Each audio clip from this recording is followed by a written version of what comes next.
Hey there, it's your girl Barbie J here with another Tyler Perry comedy drama, Sistas, Season 5, Episode 11, Dead to Rights. Now, this was a pretty good episode. It was so for me, but it wasn't bad. It had a little bit of excitement, which I enjoyed. So anyway, let's get into this recap right now. But before we do that, if you haven't had a chance to subscribe to my channel, please take a moment now and help assist this channel grow for the holidays. Subscribe for the holidays, all right? Thank you. So it starts off with Andy coming home and finding both Gary and Robin sitting in her living room. She's pissed at Gary for letting him in, and she asked Robin, couldn't it have waited until business hours? And he lets her know in code that it was about the business they discussed. So Gary's sitting there feeling like he the BFF, the boyfriend forever, and he thinks that he gets to hear everything that they need to discuss. First of all, Andy's pissed, like, how dare you take it upon yourself to allow him to come up into my apartment? And he was like, well, he said it was important. See, he didn't want to go up there and then have Andy come in and see Robin in the lobby. That's what it was. That was Gary's insecurity speaking. That's what all of that was. He got a lot of nerve. So Andy tells him, honey, you mind, it's private. And Gary's like, but then talk. Like, really, Gary? Who you think you are? So I think he just feels threatened by Robin. He don't want to admit it, but he does. So Andy asks him to go in the bedroom, and Gary looks like, you want me to leave? She said in the bedroom. She didn't tell you to go out the apartment. Damn, Gary. And Gary looks at Robin, who is smiling like a Cheshire cat. He did one of those smiles. He was like serious, and then his smile just opened up like a Cheshire cat. And Gary was pissed. He had that mischievous grin. I was like, oh no. So Gary's pissed and goes into Andy's bedroom.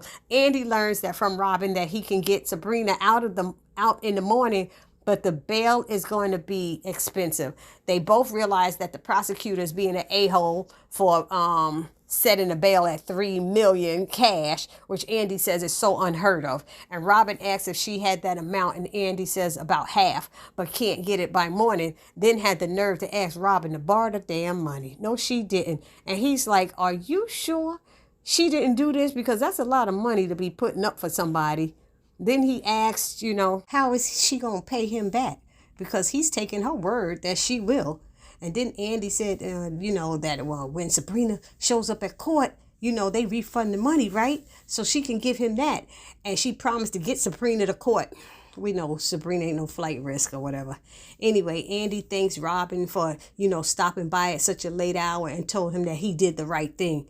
Then he leaves, and she calls Gary out of the room and said, I know you was listening. He was like, no, he wasn't, but he got all his clothes off now, and asks if he wants to talk about Robin. She asks, and he says no, and that he was a non-factor. She's like, oh, okay. So now it's morning, and we have Danny in the bed with Preston. Ooh, child. They didn't have sex, though. She's trying to put on her robe in the bed and knocks into a piece of artwork that's on the wall, by her bed, which she named Black Pussy. So Preston, that's what I said. So Preston said, don't knock in the black pussy. That's my job. I said, ooh, he about to knock on that black pussy. It was so funny. I said, no, he didn't. Look at old country boy. Anyway. So she blushing and stuff, and she wants him to stay. And then they're talking, and Preston wants to take a shower with her, and Danny says she doesn't want to be late for work and stuff. And then she's trying to get him to pay her rent again. Girl, how'd she do that? And he said, I did not do that before. I believe I paid about 3 months, and I was only there for about 3 days. He was right about that. And in 3 months ain't even passed. The 3 months is still right there, y'all. And we all know it, because this is Tyler Perry land. They ain't switched clothes enough times to go 3 months. Anyway, then he says he should leave, but she asks him again to stay, so he agrees and goes to the bathroom. Now, as she puts her hand down on his pants, his pants are on the bed, and she's trying to get off the bed, and she feels something hard. And she has the nerve to go into his pocket. It pulls out and opens up a jewelry box, which has what looks to me to be an engagement ring. She makes a face like, oh, snap, and then she puts it back. What was that about? First of all, even if you felt something hard, why are you going into his pocket? You had no right to do that, Danny. That was wrong. Next, we have Fatima and Zach chatting about him seeing Hayden at the basketball court. And she had the nerve to ask him, what did he do to him? And Zach said, just what I was thinking myself. I'm not you. I did nothing. He said, especially when they going hard at me. I ain't trying to get into no mess. So then Zach shared that he called Bryce. And that, I'm telling you, that's maybe I'm slow, y'all, but that's the first time I'm hearing Zach use the name Bryce in season 5. Because remember, his boy was Jake before. So he used Bryce. And I was like, did he use that before? Somebody let me know in the comment section, because I was like, this was my first time recalling it. So he said Bryce hooked him up with an attorney that he knows so he can discuss those child support issues he got coming at him. Then they get on the topic of them being engaged and Fatima not wearing her ring. So Fatima has to explain to Zach why she doesn't wear it, because she doesn't want Andy to know yet, in fear that she'll tell Karen and then Karen may become more annoying or bothersome towards both of them. So Zach doesn't like it, but told Fatima that he trusts her decision. Next, we have a boring scene with Aaron and Karen at the breakfast table discussing their plans for the day. Aaron gets up from the table, kisses Karen, and says he loves her, and Karen says it back. But it didn't seem very sincere to me when Karen said it. It really didn't. And have you guys noticed how on all of these, well, not all of them, but some of these Tyler Perry shows like The Oval and Sistas, they never seem to finish the food on their plates. They be wasting food big time. I'm like, can you show a plate that's cleaned off? When you start recording, at least record it while they have a little bit of food left on there, so they don't look like they just wasting food with all these people starving all over the world. I'm just saying. It just drives me crazy. I just saw it on The Oval the other day. Anyway, I'm sorry, y'all. So once he's gone, Karen calls Andy, who tells her that Sabrina will get out soon due to Robin, and then Karen hears Gary's voice in the background, and Andy starts trying to hang up saying, see you later, girl. See you later. And Karen said, we'll talk about that later. But did y'all notice also that Karen's new lace front wig looks better than that one she had on the last time? Oh my God. You could see the glue and everything last time, but this one is hooked up. This one looks better. Anyway, I gotta give credit where credit's due. I'm sorry, y'all. Shoot. Anyway, then Gary and Andy have a discussion about Robin and how cool Gary was about her boss last night and how he doesn't see Robin as a threat because he knows Andy loves him. Then he added that Robin may not be at her company much longer. And Andy asked, what's that mean? And he said, how corporate things on after a hostile takeover. And she's like, what does that mean? But he really didn't explain that one. Then he said, today's going to be a good day, and asked, can he come back over tonight? And Andy said she'll let him know. But he kept saying, like, he's definitely coming. And she's like, I'll let you know, Gary. I'll let you know. Anyway, then Pam comes into the salon and notices that the curling iron was still on. And as she turned it off and was talking to herself about it, Karen walked through the door and overheard her. And then she started fussing at Pam about not being able to trust her, closing up her salon. And Pam said, don't you know in Proverbs something that says to forgive and forget? I said, I crack up when she start with the trying to remember stuff in verses. Pam is a trip. Then Karen said to her, my salon could have burned down and this is all I got. And she kept saying, this is it. This is all I got. And Pam told her, you need a vision board, girl. Then she accuses Pam of stressing her out. But I'm sitting there going, Karen, you be stressing yourself out. That's all you do. Then Karen goes into her office and calls Danny, inquiring about what's going on with getting Sabrina out of jail. So Andy comes out of the courtroom and tells Danny the good news about them getting bail for Sabrina, and that she'll be getting out soon. Then the prosecutor comes out and is clapping his hands as he acknowledges that Andy has some powerful friends. And Andy's like, glad that you know that now. And I'm like, he says, I will get her. And Andy is like, so it doesn't matter to you that she is completely innocent? Like, what is your issue? And he replies, Did it matter to you that my wife was a biatch? And Andy replies, language like that is exactly why we took all of your money. See, I didn't like that Andy's arrogance at that moment. She should have just stayed professional and left it alone. So she did say that he doesn't stick to the matter at hand, and Sabrina is completely innocent and has nothing to do with his divorce, and I felt she should have, reminded the a-hole that he is abusing his power and position, and she's going to report him if his behavior continues or something like that. You can't get cocky with people like him because they won't stop. I.e. hating.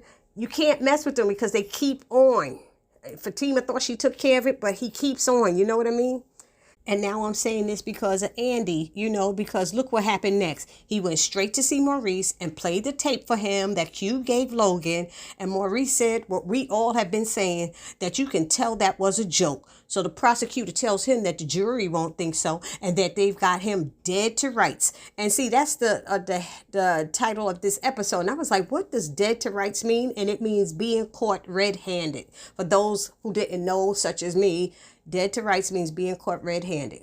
So then we got Maurice asked to speak with his lawyer, and he asks if Maurice has one, and he says no, but I'll get one.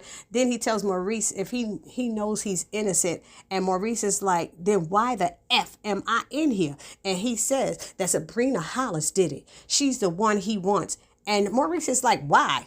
And the prosecutor wants to make a deal with Maurice to testify that Sabrina did it and that they will let him walk with a slap on the wrist. And Maurice says he won't do it because he is innocent and so is Sabrina. And they need to get that damn Q, who's a daggone liar and manipulator and all this stuff. So the prosecutor's just ignoring him and says that, they spoke to Q and he gave Maurice up. And I said, what? How you going to give Maurice up? Wow, and you won't believe a criminal over hardworking people. Anyway, so Maurice states that he will never give up his girlfriend, and the prosecutor told him he will get 30 years and to enjoy his stay. I said, dag, get him his attorney. He been here all that time. He ain't even get an attorney. What's up? So then we see Andy and Danny waiting for Sabrina. And then Andy calls Karen to let her know that they may not make it, to the hospital with her because they are waiting for Sabrina to come out. And at that moment, Sabrina comes out looking really sad, and she hugs Danny and Andy, then speaks to Karen on the phone. She hangs up the phone, turns to Andy and thanks her dearly from the bottom of her heart for getting her out, and then said a few times that she needs to take a shower. She's like, I feel stinky as hell. Then we have Zach going to see that lawyer. This scene was so crazy about child support. And how is it you open the door and just knock? I have never gone to an attorney's office and was able to open her door and people say, hi, are you Karen? Whatever. Are you such Lori? And I said, how does he just walk in? Don't you have the receptionist at the front desk or somebody who lets you in? I was like, I have never seen something like this. You're not even met at the door by the attorney half of the time, Anyway, he wants to see what his payments can possibly be. But he tries to explain to her his issue with both Karen and Heather. So she tells him that these women are capable of requesting 50% of his assets. And he's like, each? And she's like, yeah. And he's like, the math is not adding up. And I was saying the same thing. If one woman get 50 and the other one get 50, how does Zach live? And just like, how does the man live if he's giving 100% of his assets away? How the freak is he supposed to live? That made no kind of sense to me. Not one bit of sense. And then she suggests that he play nice with his baby mamas. And Zach said, that's how he got in this damn situation in the first place. And then he leaves. I was cracking up. Andy and Danny, they take Sabrina home and then they leave her to go and meet Karen at the hospital. Then Sabrina gets a call from Calvin. And I'm wondering, how did he even know she was out of jail? How he's still calling? It made no sense. Oh boy. So don't get me started with that. Then he tells Sabrina he's happy she's home and is pissed about what Q did to her and Maurice and that he's in the apartment and won't leave. And Sabrina's like, he's there. She tells Calvin that she's coming over there once she showers and get dressed.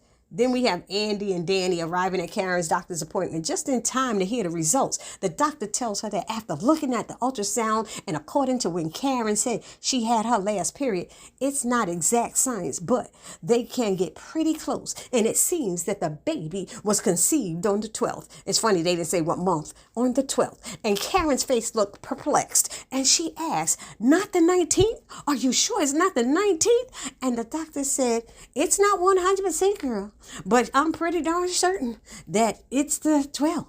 Then she tells Karen that her vitals and tests look great and that she can ease back into her life. So the doctor leaves and they ask Karen who she was with on the 12th, Zach or Aaron. And all Aaron could say is, wow. And she stood there speechless in the doctor's office. And y'all know what I'm thinking. Hello, Rico. Rico.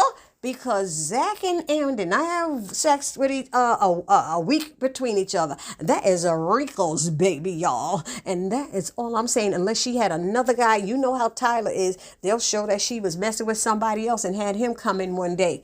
And the condom popped. I don't know. Anyway, then it ends with Sabrina arriving at Maurice and Calvin's apartment, pissed and entering saying, where is he? And she started getting in on his case, on Q's case about what he did to her and Maurice by lying to the police. He denied saying or doing anything. And she asked Calvin, what is Q doing there anyway? And Calvin explains the whole situation. So Sabrina knocks Q's food out of his hand and told him, get the F out of there. And he was like, yo, what's up with you? She was all up in Q's ish. And then he told Calvin, you better get that biatch. And Calvin told him, watch his mouth. And then Sabrina went and got that one golf club that was left, even though Calvin said he sold half of my father's golf clubs, but it was all of them the other week. Anyway, and she bust Q upside the head with the golf club, which is what the freak Calvin should have did a couple of days ago.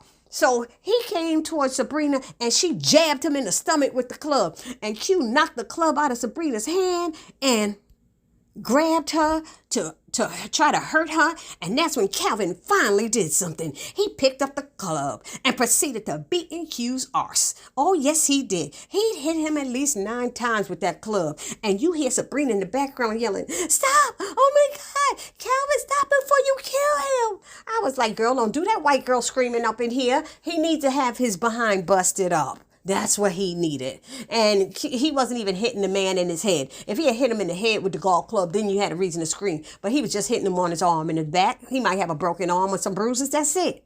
But anyway, that's how it ended. I hope y'all like this episode. Y'all let me know down in the comment section what you thought about this episode. And once again, I'm going to say for the holidays, if you haven't subscribed to BarbiJ's channel, please take a moment right now and subscribe to my channel. Hit that notification bell and select all. It'll let you know every time I upload a new video. Then I ask that you hit the like button, you know, that thumbs up button, write a comment, and share my video for the holidays. Help our Sistas channel grow. Happy holidays to all of you and to all a good night. It's your girl BarbiJ saying peace.